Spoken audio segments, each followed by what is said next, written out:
Let's have a look at oh, cool, yeah. Blacklist here. What are you guys showing off? This is single player, right? Yeah, this is a new map that we're showing off. Pat Redding, our game director of single player, is playing. So now we're in the Paladin in Fort Echelon, which is basically a plane. So that's a mobile hub, so you can talk to different people. And at the heart of the plane, there's the SMI, the Strategic Mission Interface, and that's kind of our window into the world. It's where we're showing all the content available to the players. So we're showing the single player content, the co-op content, and Spy vs. Mercs, obviously the adversarial content. And that's all accessible from the exactly. And then we're also showing your friends' presence online. So if you have got friends that are playing, you're going to see them little dots in missions, and so that's really cool. And now Pat's going to load up the briefing for a new mission that we're showing today. So in terms of the single player stuff, then does that mean that you're able to sort of pick your own way through do you have like branching paths in the storyline? So the single player storyline is linear, but we've got a couple of surprises in there. And the co-op, what's cool is all of our co-op missions, most of them are actually playable solo. So you can play them solo or in co-op, and you can play them in any order that you want, and you can play them before SP, during SP, or after, whenever you want. Awesome. So for fans of the series, can you just set up what exactly is going on here in terms of, you guys have done a lot of kind of, have you retconned the story a bit? This Max kind of, what's his protagonist name?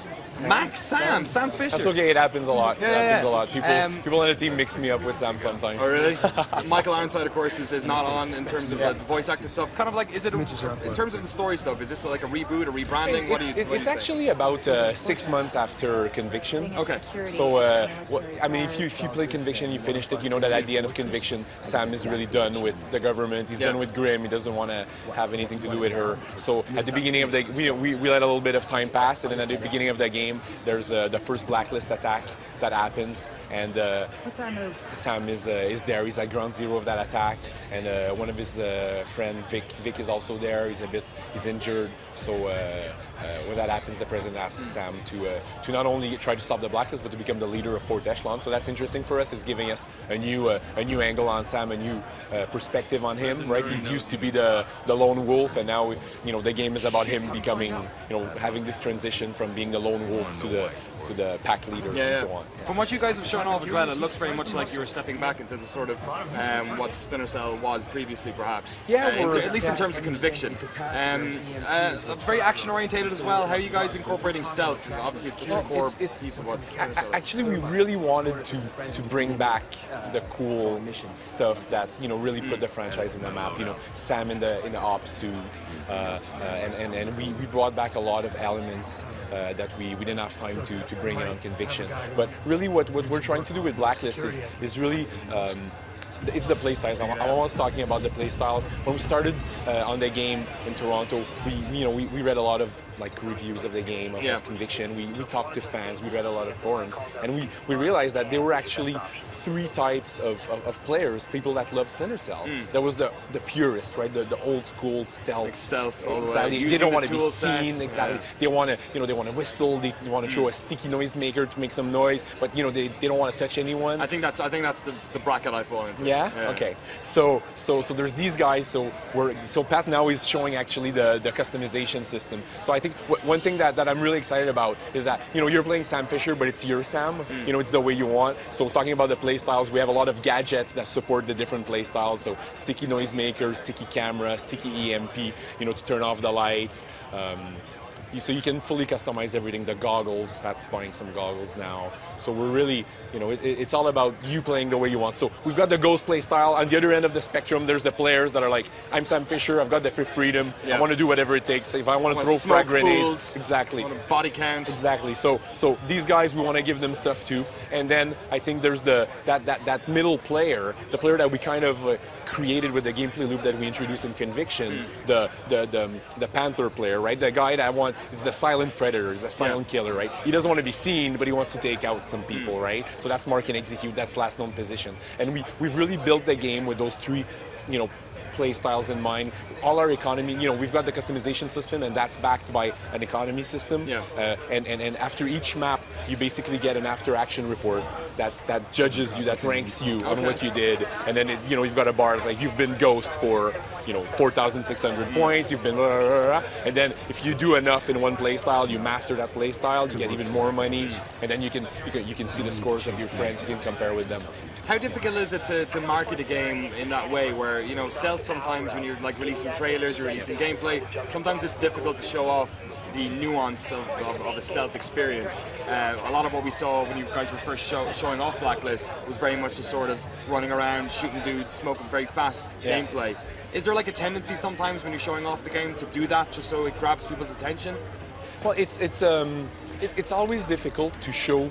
I mean, Blacklist is probably it's definitely the biggest Splinter Cell we've ever made, right? So we've got solo, we've got co-op, we've got Spy versus Mercs, and we have all the play styles. The challenge is always, hey, we're on the Microsoft stage at E3 and we've got 5 minutes. Yeah. Okay, what do we show? And then we show daylight, but we've got a lot of nighttime maps, and so it's always challenging to please everyone, I guess, but it was interesting. I think we some people were a bit stressed after E3 that we were going like too much action and too much daylight, but I think since then we've showed that we had all the rest of the content. For us it was as a player, I always want to do something different. I don't want to feel like I'm playing this formula game that, same thing when we watch TV shows. At one point you just see what they're doing. Yeah, for sure. You see the formula and you get bored, right? You want to keep getting surprised. Exactly. So you want to surprise the player. And so we really tried on Blacklist to have a lot of variety to exactly do that, to surprise the player. So let's talk about the multiplayer briefly. Of course, you're bringing back the very popular Spies v Mercs mode. What type of game modes do you have involved in that? So it's quite expansive. We haven't talked about everything yet. Okay. But the two game modes that we're talking about is SVM Classic and SVM Blacklist. And the Classic is obviously the more pure expression, old school version of it if you want. So it's 2 versus 2. The lighting in the maps is a lot darker. So the spies, it's very intimate. The spies are obviously, master of the environment, 3D navigation. Infiltrating. Exactly. Hand to hand. They don't even have they only have a taser. They have a crossbow that shocks. So they don't even have a weapon to kill. So you need to do it hand to hand. And then the mercenaries, obviously, like the opposite, master of the ground, master of frontal confrontation. And it's beautiful. We have at the Machinella Lounge, we've got a nice setup where people are playing and you hear yelling all the time, and then, sometimes no one's talking because it's super intense, and then you feel the tension go up, and then there's contact, it explodes, and I'm gonna get you. So it's really cool. Let's talk about what's being played here. I just saw like a little EMP thrown, turn off the lights. Pat. Good kill. Yeah, you got it. Stealth knockout. So see, that's the economy. So 125. So the 3 dots, that's the Ghost play style. So this is level in Paraguay. What exactly is going on here? Where's Sam trying to get? So they're after the trace of a guy named Reza Nouri that has. He's involved in the Blacklist. Let's say that he's been involved in the Blacklist, and in the previous map, Sam captured Andrew Coben, who was a character in Conviction that is again involved in some bad things. So here we're going in and we want to ask some questions to Reza Nouri, and he's kind of this super scared, paranoid person that he's got a safe room in there, and so Pat's playing super stealth. He's stirring up some lights, shooting out some lights. There's a dog in there somewhere, so that's one of the vision modes that we have. I played it last night. Right? Huh? Sorry, you were saying? Because we did a panel yesterday. Yeah. And I played this live in front of I don't know how many hundreds of people, and I was so scared about the dog because the dog smells you. Oh, Pat! Detected. There we go. Oh, he's gonna break his neck. Oh, poor doggy. That's dead. Put him down. That's it. You have to retry. The dog got him. The dog got him. Don't mess with dogs, man. Dogs don't even. Dogs are interesting for a stealth game, right? Because usually stealth is all about line of sight. Yeah, for sure. Right, and then suddenly a dog can smell you. Line of smell. Exactly. Circle of smell. Sure. I've copywritten that. You're gonna have to. Oh, really? Yeah, you're gonna have to do it. We'll buy the rights. Nice. Just put my face in the game. You want that? Just make me Sam. Be like Irish Sam. We actually Sean 3D Fisher. scanned a lot of the people of the team. Oh, really? To do the faces, yeah. I'm a terrorist. It was so super funny one day one of the testers came and saw me and he's like, Max, I want to tell you, every time I see you in the game, I go non-lethal on you. Oh, that's And I'm like, that's so thank you. I'm sure he was lying. What was it? Was it the beard? Is that what it was? Maybe, I don't know. Oh, man, you got any of your bosses in there? You scan them in, just kind of ice those fools. No bosses. You get on with your... No bosses. But it's always fun to do that. On Rainbow Six 3, a lot of the team, all the game designers turned out to be hostages. Oh, really? All those faces. Yeah. They were all the hostages. I often wondered about that, even in the first Rainbow Six games, they were all just like, you know, they just looked like faces, like photographs. Yeah. That was a thing for like maybe like 10 years in games design, when faces started to look realistic and they started having to take photographs, or even in like codecs, just using like friends of the family and stuff like that. Exactly. Or even in paintings and stuff. I think the artists have so much fun with that. We have so many guys that like have strange versions of their faces on walls as like abstract paintings, and it's good. The guys are having fun. So. It's good fun. So what's the tactic here then for the doggy? I don't know. Pat's having some problems. Sleeping gas. Sleeping gas. I love that. I think people obviously when you're doing demos on live stages, often there's a willingness to try and not die. But when it comes to a game like Splinter Cell, I think dying is part of the game experience. Like what makes these games interesting is the difficulty involved in them. Exactly, So, it's the challenge. And on Blacklist, what we're doing with the difficulty levels, we have 4 difficulty levels. So we have rookie, normal, realistic, and our last difficulty level we call Perfectionist. Yeah. And in Perfectionist, we just go all out. We remove mark and execute. Oh wow! The goggles don't see through walls anymore. Wow! So you have to really be be Do you still have the last scene shadow? So the last scene position, I think it's something you can disable in the pause menu. So I don't think I don't remember if we linked it. I don't think we did. And then you can carry less gear also. So you know every bullet you have counts. And excellent. So that's for the purists. Oh yeah, it's tough. It's tough. I'm actually I'm worried that no one has finished the game in Perfectionist back in Toronto. I wanted to call them and ask like, are we sure this is feasible? So I'm sure someone should be 200. Thought to check. Should be a 200 gamer points achievement right there for going the whole way. Yeah. We have an achievement for that. We also have an achievement if you do a full non-lethal playthrough with Sam. So so we have a couple of surprises where maybe you're not actually playing Sam, but as soon as you're Sam, if you go 100% and you don't kill anyone, then you get an achievement. Excellent. What's it like having the game here at Comic-Con then? Have you guys had hands-on with regular folks just enjoying it? Or yeah, exactly. So we're showing it off. We're in a bar that's hosted by Machinima. Whereabouts is it? It's on 4th Street. It's 500 4th. Yeah, and 500 4th Street. 500 4th Street. And we've got like 8 pods for SVM, so 2 against 2 and 2 against 2. And then on the sides we've got some co-op, we've got some solo also. And it's great. This morning there were 2 guys that were playing co-op.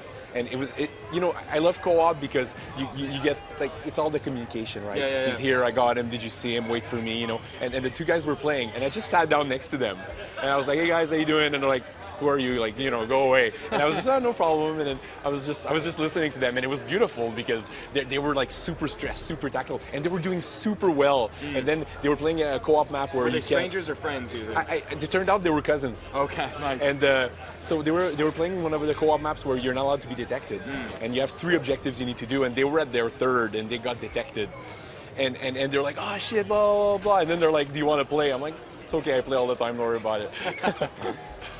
That's excellent. Have you got a chance to hop in and take a look around Comic-Con as well yourself? A little bit. I saw I'm a big Lego fan, so I went to check the Lego stuff. They were selling the Back to the Future DeLorean. Oh really? Yeah, but they were sold out by the time we went there, so I was super disappointed. I wanted to get it for Kent, a friend at work. I was surprised how much Lego there was there. This is like a massive booth.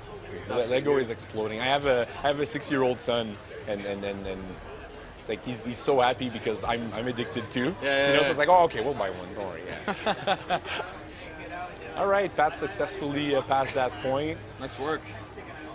You know, what's cool is like because Sam's the leader, this is a good example of where Sam's really communicating with the team and using the team to support him.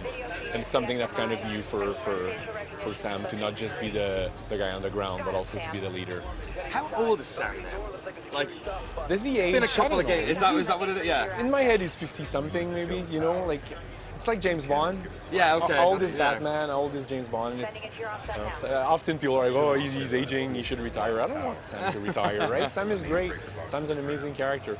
Heading there. Yeah, that James Bond reference. That's a good one. Actually, Yeah, you should like hold that? on to that one. Yeah. I can say it again if you want. James Bond.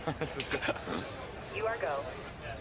So is this another part of the mission then? Are we kind of what's the checkpointing like in terms of like saving? Can you do hard saves on your own? Is it based on difficulty It's level? all checkpoints. It's all checkpoints. It's a good way for us to balance difficulty also. So even in like purist modes and stuff, you'll still. Yeah, the checkpoints are at the same place exactly. How long are the levels then, if that's the case? Like. It really depends on your difficulty and how good you are. Oh, of course, It's hard for us to judge because we're you know I know everything in the game, so when I play I can be a bit faster. Yeah. But in play tests, you know, most of our maps last 50 an hour. But it depends. We've got a lot of like I was talking about variety before, so all of our maps are very different. So we've got some really smaller maps, some longer maps.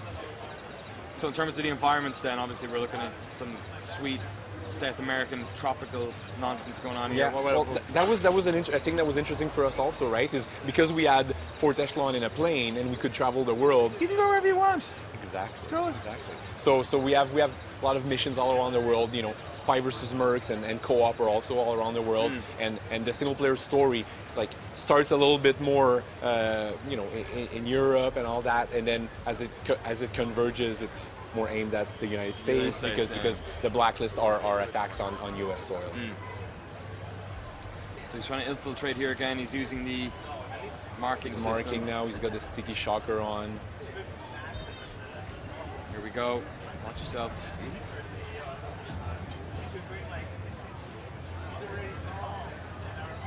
You guys, is it all the tool set based on what Sam has himself? Is there any sort of environmental kills or interacting with objects to maybe find dynamic places we've got to the hide? classic exploding barrels left and right and the fire extinguishers, right? You need those.